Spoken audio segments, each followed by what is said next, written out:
kawinan. Mulyadi ya, kawinan. Itu gimana sih awalnya Mas? Iya. Oke.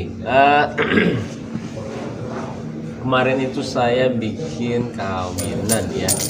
Jadi pertama ketemu saya di podcast, habis itu saya nggak tahu dia itu bawa, kira manajernya, tiba-tiba dia bawa calon istrinya. Sebenarnya dia bilang pacar sih ya.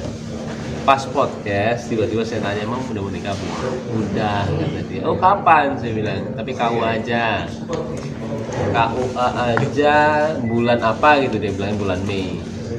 Akhirnya karena orangnya itu, dia itu nggak palsu ya, orang itu nggak palsu apa adanya, calonnya juga suci kalau salah namanya ya. Nggak palsu. Pas saya nawarin ya semua apa yang saya lakuin bisa berbagi apapun itu ya sesuai dengan apa yang hati saya mau. Ya pas podcast saya nawarin, mau nggak saya bikinin pesta pernikahan, hadiah dari saya. Akhirnya dia mau. Terus dia sendiri gimana Mas? Kaget nggak, percaya atau seperti apa? Kan, Sorry apa ya? dia kaget nggak atau seperti apa sih reaksinya ketika akhirnya dijawab sama Mas Bayu? Sebenarnya dari podcastnya, cuman waktu itu dia reaksi gimana ya? Reaksi dia pasti dia lihat-lihatan dulu sama Sucinya, karena Sucinya orang malu banget. Lihat-lihatan dan mau dia bilang mau dia bilang reaksinya tuh lebih ke nggak percaya sebenarnya. Ini benar atau nggak sih? Banyak juga misalkan kayak begini kan kadang-kadang setelah cut tiba-tiba udah selesai. Saya pun pernah ngerasain loh. Tiba-tiba dijanjin apa, orang gimana, pas lagi maaf ya pas lagi ini tiba-tiba jalan, cuman itu doang omongan ternyata. Sering banget. Cuman kalau kita insya Allah apa yang kita ngomong kita tanggung jawab ya, itu dia. Dan akhirnya kejadian, saya ke Pekanbaru juga, tapi dia permintaan dia waktu itu. Mas Baim datang juga tapi ya Pekanbaru saya datang. Akhirnya saya datang ke Kian. Spill dong konsepnya sendiri seperti apa sih? Saya nggak ngurusin. Saya ngurusin tim saya. Ketika datang ke sana seperti apa gitu suasana? Suasana itu di restoran. Tadi yang nggak dirayain, akhirnya yang diundang 300 orang, banyak banget. Saya maaf, saya juga nggak di sana tuh dari awal. Dia dari jam 12 sampai jam 3 ya. Saya datang jam 2.10 apa, karena saya harus kerja dulu. Dan di situ ya biasa rame, tapi saya pengen melihat suasananya, konsepnya apa, nggak kelihatan karena kan udah keramaian ya. Iya, ada yang minta foto, selamat ide juga, tapi dia nggak pernah berhenti untuk duduk waktu itu. Nah, pas ngobrol sama saya di ruang VIP, dia bilang sama Suci yang bilang, aduh akhirnya duduk juga saya ngerasain. Nah, Mas Mulyadi bilang ini apa? Sekali seumur hidup nggak apa-apa, jadi gitu aja. Tapi ada adat mungkin kelihatan menggunakan adat. Pekanbaru kan ini orang Pekanbaru dulu.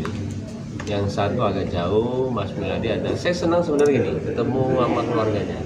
Saya penasaran, karena Mas Mulyadi itu orangnya apa adanya.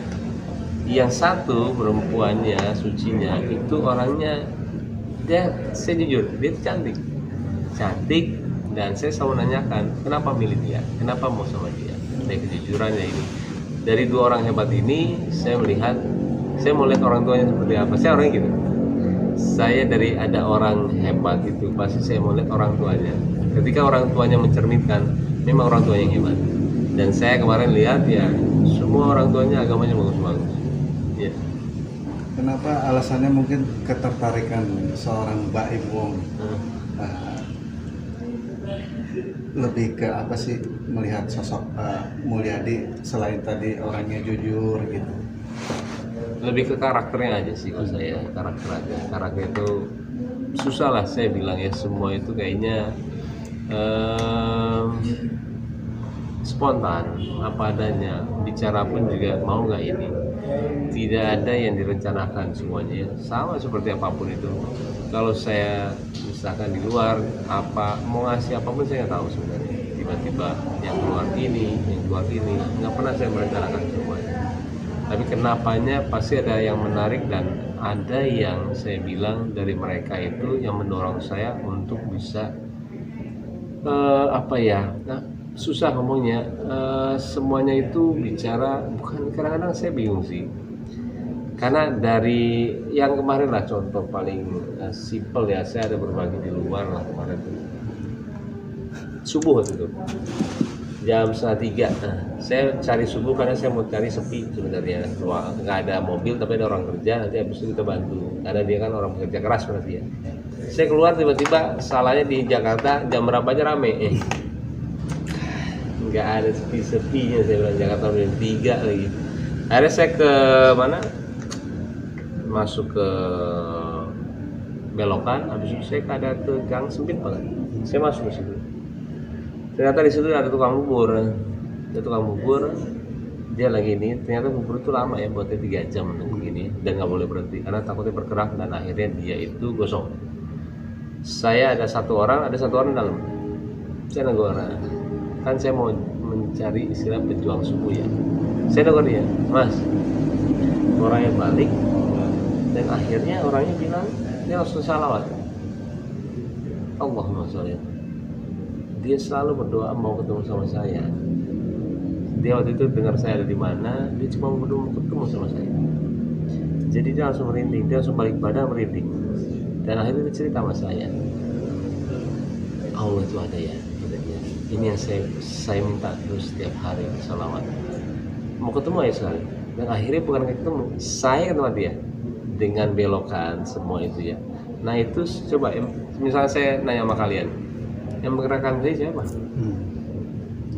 Yang di atas. Semua bisikan itu ada.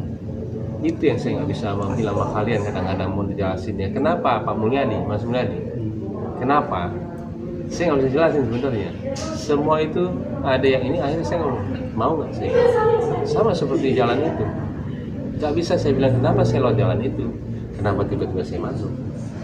Jadi yang kebetulan, wah. Asal kita tahu agama ya. Respon bapak-bapak itu bagaimana? Mulai Mas Bay ketemu dengan Mas Bay. Yang pejuang subuh itu. Dia gemeter. Dia nggak berani lihat saya. Karena dia bilang, dia bukan karena nggak berani lihat saya, dia nggak percaya. Allah itu bukan sebesar itu setelah kuasanya ya. Bukan yang mempertemukan. Saya datang ke dia nggak percaya. Dia selalu bilang, dia selalu salawat habis itu, dia gemeter terus. Dan ada di vlog saya belum tayangin. Dia gemeter, tangannya gemeter banget karena dia ya orang agama dan dia baru bilang Allah itu nyata. Karena dia cuma doa itu. Dan suatu hal yang nggak mungkin saya bisa ke tempat dia. Saya beda detik, beda menit aja saya nggak ke tempat dia. Mungkin saya bisa di mana? Karena saya waktu itu telat. Ada apa? Saya kan dijemput telat 15 menit lah. Nggak ada yang kebetulan. Nah itu loh yang saya nggak bisa jelasin sebenarnya. Yang terkadang bukannya berbau konten, bukannya berbau apa, bukannya kita paling sampai ke maaf ya menjual kemiskinan segala. Saya sampai kaget sih kalau ada pesan seperti ya. Cuman saya tidak sih pernah memfrontal untuk bisa menjelaskan. Biarkan saya tahu, jangan saya ini. Tapi yang menilai, yang berhak menilai, yang paling tepat adalah Tuhan mereka. Itu di atas. Kita pun juga tahu dapat pahala atau kan sebenarnya. Adakah ria di situ? Kita juga nggak tahu. Karena orang manusia itu haus pujian semuanya. Tapi insya Allah ketika kita tahu kita menjaga, mudah-mudahan nggak ada. Itu aja. Ceritanya